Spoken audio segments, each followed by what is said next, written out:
අපේ ජීවිතවල හැමදාම අපි හිතන දේවල් ඒ විදිහටම වෙනවද? එහෙම නැත්නම් අපි බලාපොරොත්තු වෙන දේවල් අපිට ඒ විදිහටම ළඟා කරගන්න බැරි වෙන අවස්ථා තියෙනවද? අන්න ඒ වගේ තැනකදී ඔයාට හිතෙන්න පුළුවන් අපේ ජීවිතය තීරණය කරන්නේ දෛවයද එහෙම නැත්නම් වාසනාවද කියලා. ඇත්තටම ජීවිතය තීරණය කරන්නේ දෛවයද වාසනාවද? අන්න ඒ ප්‍රශ්න ගැන අද අපි කතා කරනවා වීඩියෝ එකේ. එහෙනම් channel එක subscribe කරලා bell icon එකත් click කරලා එකතු වෙන්න මාත් එක්ක.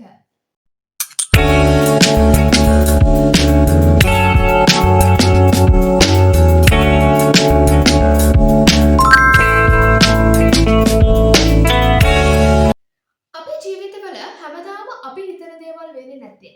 අපි බලාපොරොත්තු වෙන දේවල් අපිට එක විදිහටම ළඟා කරගන්න බැරි වෙන්නේ ඇයි? ඒකට හේතුව දෛවයද වාසනාවද කියලා මං අහුවනේ. නෑ. දෛවයවත් වාසනාවවත් නෙවෙයි. අපේ ජීවිතය තීරණය කරන්නේ අපේ හැබිට්ස් එක්ක. ඒ කියන්නේ අපේ පුරුදු එක්ක. අපි මොකක් හරි දෙයක් පුරුදු වෙන්න පටන් ගත්තොත් එහෙම අපේ ලයිෆ් එකේ මොකක් හරි පුරුද්දක් තිබ්බොත් එහෙම ඒක දිගු කාලීනව අපි කරගෙන යන දෙයක් නේ. ඒක නිසා අපිට සිද්ධ වෙන දේවල් ඒ හරහා තමයි තීරණය වෙන්නේ. පුංචි කාලේ ඔයා පටන් ගත්ත මොකක් හරි දෙයක් පුරුද්දක් බවට පත් වෙලා ඔයා ඒක දිගටම කරගෙන සමහර විට මේ වෙද්දි ඔයා ඉතින් ඔයාගේ ජොබ් එක කරනවා වෙන්න පුළුවන්. අන්න ඒ වගේ අපේ ලයිෆ් එකේ මොකක් හරි පටන් ගත්ත දෙයක් අවසාන වෙනකොට පුරුද්දක් බවට පත් වෙලා ජීවිතේ කොටසක් බවට පත් වෙලා තියෙනවා. ඒක නිසා අපි මොකක් හරි වැඩක් ගැම්මෙන් පටන් ගත්තත් හින මොරාල් එකක් කරන් පටන් ගත්තත් සමහර වෙලාවට ඉස්සරහට කරගෙන යන්න බැරි වෙනවා. ටිකක් දවස් ගියාම ඒක නතර වෙලා යනවා. උදාහරණයක් විදිහට මෙන්න මෙහෙම හිතන්නකෝ. ඔයා හෙන ප්ලෑන් එකක් ගහලා ලොකු ප්ලෑන් එකක් හදලා වැඩ පටන් ගන්නවා මම අද ඉඳලා දිගටම හැමදාම වැඩ කරනවා කියලා. දවසට පැය මෙච්චරක් වැඩ කරනවා කියලා ඔයා හිතාගෙන වැඩේ පටන් ගන්නවා. හැබැයි ඔයා සති කීයද දවස් කීයද ඒක එක දිගට කන්ටිනියු කරන්නේ? මොකද ඒක ඔයාගේ ලයිෆ් එකේ හැබිට් එකක් වෙලා නැහැ. පුරුද්දක් වෙලා නැහැ. මෙන්න මේ ප්‍රශ්නෙට එක දිගට වැඩක් මොරාල් එකකින් කරගෙන යන්නේ කොහොමද කියන එකට උත්තරය අරගෙන තමයි අද මම ආවේ.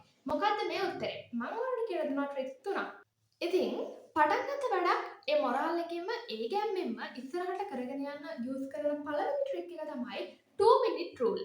2 minute rule කියලා කියන්නේ ඔයා පුරුද්දක් විදියට පටන් ගන්න යන ඒ හැබිට් එක ඔයාට පුරුද්දක් බවට පත් කරන්න ආරම්භයක් ගන්න පුළුවන් විනාඩි 2කින්. ඒ කියන්නේ හැම දවසකම විනාඩි 2ක් කියන්නේ බොහොම පුංචි වෙලාවක්නේ. ඔයාට අමුතුවෙන් හිතන්න දෙයක්වත් නැහැ ඒ ටයිම් එකේ. ඒකෙදී ඔයා හිතනවා ඔන්න මට මොකක් හරි ගාණක් හැමදාම හදන්න ඕනේ. මට මේ කොටස අමාරුයි.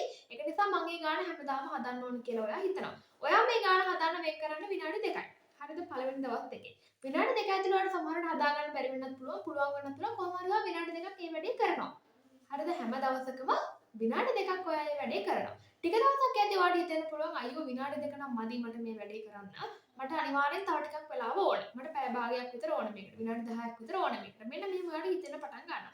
එතකොට ඔයාට මේ වැඩේ ඉවර කරන්න තියෙන අවශ්‍යතාවය නිසා ඔයා මේ විනාඩි 2 විනාඩි 10ක් බවට පත් කර ගන්නවා.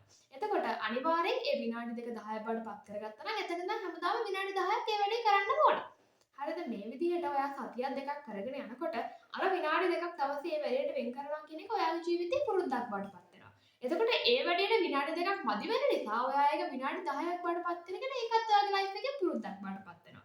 මෙන්න මේ ක්‍රමයට ඔයාට පුළුවන් ඔයාට හුරු නැති දේවල් ඔයාගේ ජීවිතේ වෙනස් කරගන්න ඔයාට ඕන වෙන හැබිට්ස් ටික එකතු කරගන්න විනාඩි 2ක ට්‍රික් එකක් පාවිච්චි කරා. මතක තියාගන්න මේකේ වැදගත්ම දේ තමයි මුල් අදියරවලදී විනාඩි 2ක් මදි වුණත් ඔයා විනාඩි 2කින් වැඩේ නවත්තන්න ඕනේ. ටික දවසක් ඒක පුරුද්දක් විදියට ගියාට පස්සේ තමයි ටයිම් එක වැඩි කරන්න පටන් ගන්න. ඉතින් මෙන්න මේ 2 minute rule එක වගේම ඊගොල්ලෝ පාවිච්චි කරන්න පුළුවන් ට්‍රික් එක තමයි 2 day rule. 2 day rule කියන එක විශේෂයෙන් පාවිච්චි කරන්නේ ඔයාට ඔයාගේ ජීවිතේ නතර කරගන්න බැරුව ඉන්න නරක පුරුද්දක් නතර කරගන්න. හරිද? ඒ කියන්නේ ඔයා මොකක් හරි වැඩක් හරිද මොකක් හරි නරක පුරුද්දක්. ඔයා හිතන්නකෝ ඔයා සමහර වෙලාවට වීඩියෝ ගේම් ගහන්න පුරුදු වෙලා ඉන්නවා කියලා. අන්න ඒකේදී ඔයා තීරණය කරනවා මම වීඩියෝ ගේම් ගහනවා. හැබැයි එක දිගට දවස් දෙකක් වීඩියෝ ගේම් ගහන්නේ නැහැ. හරිද? අන්න එහෙම හිතලා ඔයා එක දවසක් වීඩියෝ ගේම් ගහනවා ඊළඟ දවසේ ගහන්න බැරි වෙලාවත් එක දිගට දවස් දෙකක් ගහන්න බෑ. මොකද ඔයාට රූල් එකක් ගහගෙන ඉන්නේ 2 day rule කියලා. එතකොට මේ විදිහට දවසකට දවසක් ගහද්දී ඔයාලට මේක බෝරින් වෙනවා. ඒ හැමදාම ගහන්න නෑනේ. එපා වෙනවනේ. ඒක නිසා වැඩේ ටික ටික අතහැරලා දානවා. ඊගාවට 2 day rule එක ඊළඟට පාවිච්චි කරන්න පුළුවන් දේ තමයි මොකක් හරි පටන් ගන්න අමාරුවෙන් ඉන්න වැඩක් ඔයා දවස් දෙකක් වත් අවම කරනවා කියලා තීරණය කරනවා. දවස් දෙකක් අනිවාර්යෙන් එක දිගට කරනවාමයි. හරිද? ඔන්න මේ සතියේ ඔයා දවස් දෙකක් කොහොම හරි වෙන් කරගෙන ඔය දවස් දෙකේ ෆුල් පේපර්ස් දෙකක් කරනවා කියලා ඔයා තීරණය කරනවා. ෆුල් පේපර්ස් දෙකක් කරනවා. හරිද? අනිවාර්යෙන් දවස් දෙකක් කරන්න ඕනේ. ඊළඟ සතියේත් ඔයා දවස් දෙකක් කරනවා. මෙන්න මේ විදිහට දවස් දෙක කරගෙන යනකොට ඔයාලට හිතෙනවා මම හැම සතියකම මේ වැඩේ කරන්න ඕනේනේ. ඒක නිසා මම මේක දිගටම කරනවා කියන හැබිට් එක ඔයාගේ ලයිෆ් එකට එනවා. ඊගාවට වැදගත්ම දේ තමයි එක දිගට වැඩක් මොරාලකින් කන්ටිනියු කරන්න 2 year rule. ඒ කියන්නේ ඔයාගේ ලයිෆ් එකේ ඔයා මොකක් හරි වැඩක් පුරුද්දක් එක දිගට අවුරුදු දෙකක් කරත් ඔයාගේ ජීවිතේට ඒක සදාකාලික පුරුද්දක් බවට සදාකාලික හැකියාවක් බවට පත් වෙනවා. ඔයා හිතන්න ඔයා ක්‍රිකට් සෙල්ලම් කරනවා කියලා. ඔයා ක්‍රිකට් සෙල්ලම් කරන මෙලෝදියක් දන්නේ නැති කෙනෙක් කියලා හිතන්නකෝ. එතකොට ඔයා පිටණියට ගිහලා නැත්නම් කෝච් කෙනෙක් ආවට ගිහලා ඔන්න ක්‍රිකට් සෙල්ලම් කරන්න ඉගෙන ගන්නවා. හරිද? ඔන්න අවුරුද්දක් විතර යනකොට අම්තාක් තුරකට ක්‍රිකට් පුළුවන් වෙනවා. අවුරුදු දෙකක් විතර යනකොට හොඳට ක්‍රිකට් පුළුවන් වෙනවා. ඊට පස්සේ ඔයාලට ක්‍රිකට් අතාරින්න හිතෙන්නේ ඔයා ඒක ඔයාගේ ලයිෆ් එකේ පාර්ට් එකක් බවට පත් කරගන්නවා. එතනින් එහාට ඔයා ඒක දිගටම කන්ටිනියු කරගෙන යනවා. අන්න ඒ වගේ ඔයාගේ අනාගතයේ තීරණය කරන්න පුළුවන් දෙයක් ඔයා අඳුනගන්න ඔයාගේ තියෙන දක්ෂතාවයක් ඔයා අඳුනගන්න. ඊට පස්සේ මේක අවුරුදු දෙකක් පුරාවට කන්ටිනියු කරන්න. එතනින් එහාට ඒක ඔයාගේ ලයිෆ් එකේ හැබිට් එකක් බවට පත් වෙලා ලයිෆ් එක චේන්ජ් කරන්න සම්පූර්ණයෙන් ඒක හේතු වෙනවා.